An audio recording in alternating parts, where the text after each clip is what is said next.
Have you ever dreamed of starting your own business but felt stuck because you didn't have enough money? Maybe you thought the only way to get started was to borrow money, rack up debt, pay interest, and hope you can pay it all back before things go sideways. Well, what if I told you that borrowing isn't the only way? What if there was a smarter, safer strategy that doesn't involve you owing a penny, but still gets you the funding you need to launch your dream? Stick around, because today I'm going to walk you through a real-world method you can use to make your business happen without a loan. And it's way more practical than you think. First things first, research. Before you can get anyone else to believe in your business idea, you have to believe in it yourself. And that belief needs to be based on facts, not feelings. Research is where your journey begins. Dive deep into the industry you want to enter. Understand who the customers are, what they want, who your competitors are, and what they're doing right and wrong. Look at trends. Where is the market heading? What are people complaining about? What are they excited about? Imagine you want to start a coffee shop. It's not enough to say, people love coffee.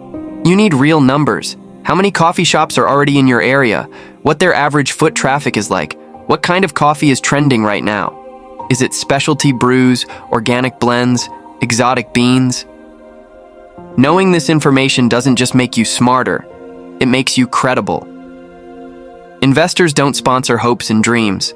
They sponsor people who've done the homework.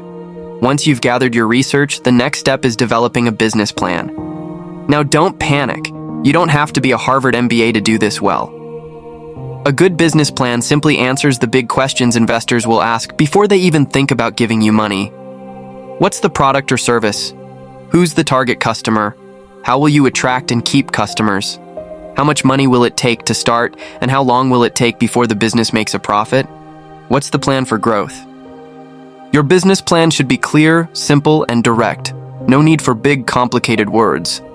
Think of it as a roadmap, a guide that shows where you're starting from, where you're going, and how you'll get there. Include basic financial projections, even if they're estimates, like expected revenue, major expenses, and when you expect to break even. People investing in your idea need to feel confident that you've thought it through from start to finish. Now, let's talk about something most people skip: analyzing the risks and advantages. Every business has risks, every single one. If you walk into a room pretending there are none, you lose all credibility. A smarter move is to acknowledge the risks up front and show how you plan to handle them. Maybe the risk is strong competition. Maybe it's changing customer tastes. Maybe it's supply chain issues. Whatever it is, address it. At the same time, highlight the advantages.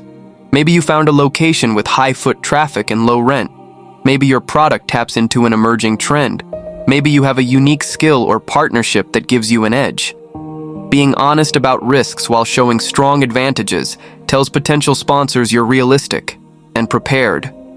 It shows maturity, and it makes people way more likely to trust you. Once you've built a solid business plan and understand the risks and advantages, it's time for the most exciting part: presenting it to rich people who can sponsor your business. Now, I know, rich people can sound intimidating, but think of them differently. They're just individuals looking for good opportunities to grow their money. They might be entrepreneurs themselves, doctors, lawyers, retired executives, or business owners who understand the game. You don't have to beg. You're not asking for charity. You're offering them a partnership opportunity where they invest in your idea and in return get a share of the profits. It's a win-win.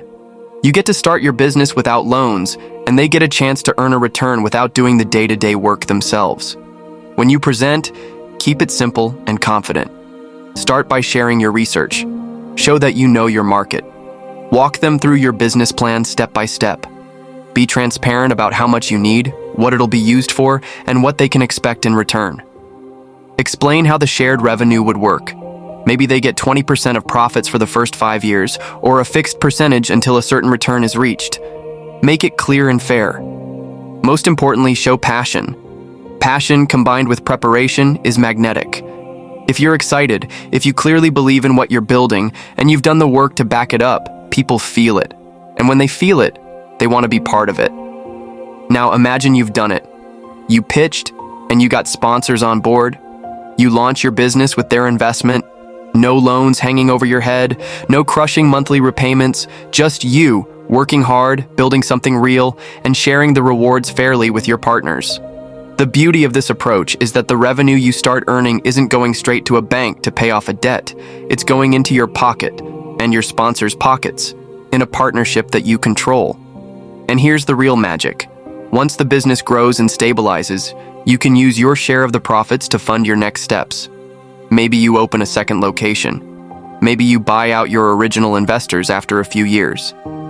Maybe you start a new business altogether.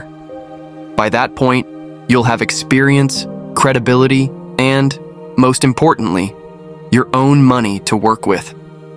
This strategy puts you in the driver's seat. No desperate borrowing, no crushing interest payments, no sleepless nights wondering how you'll pay off a mountain of debt if sales dip.